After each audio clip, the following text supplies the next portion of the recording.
तो दोस्तों आज हमारे पास Google Pixel 10 है जो कि बहुत ही प्यारा सा स्मार्टफोन है। तो चलिए पहले हम इसकी अनबॉक्सिंग करते हैं।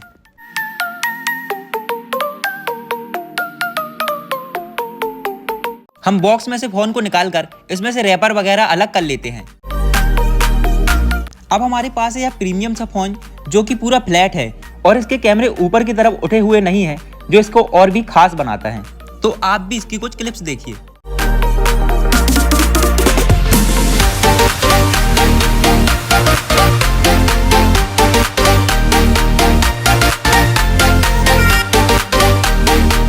इसके बाद बॉक्स में इसके कुछ पेपर्स वगैरह आते हैं और यह सिम टूल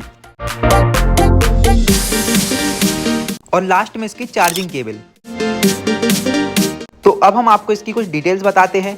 इस फोन में है 4 colour options, berry, fog, lavender और ऑब्सीडियन। और इसमें है 5100 mAh की बैटरी जो कि 30 वाट का चार्जर और 10 वाट का वायरलेस चार्जर सपोर्ट करती है। और साथ ही इसमें है 6.3 इंच 120Hz रिफ्रेश रेट के साथ फुल HD+ एमोलेड डिस्प्ले। और इसमें है Google टेंजर G4 octa core processor. तो गूगल पिक्सल वालों ने इसमें एक ही वेरिएंट लॉन्च किया है जो कि 8 GB रैम और 256 GB स्टोरेज के साथ है। यह फोन आता है एल्यूमिनियम फ्रेम के साथ ही इसके फ्रंट में है गोरिल्ला ग्लास 7i और बैक में है प्लास्टिक मटेरियल। और बात करें इसके प्राइस की तो प्राइस लगभग 50,000 के आसपास होने वाला है। अब बात करें कैमरे की तो इसमें है 48+13 मेगापिक्सल का डुअल प्राइमरी कैमरा सेटअप और 13 मेगापिक्सल का फ्रंट कैमरा भी है। तो हम इससे कुछ फोटोज, पोर्ट्रेट्स और वीडियोस निकालेंगे, तो आप भी देखिए।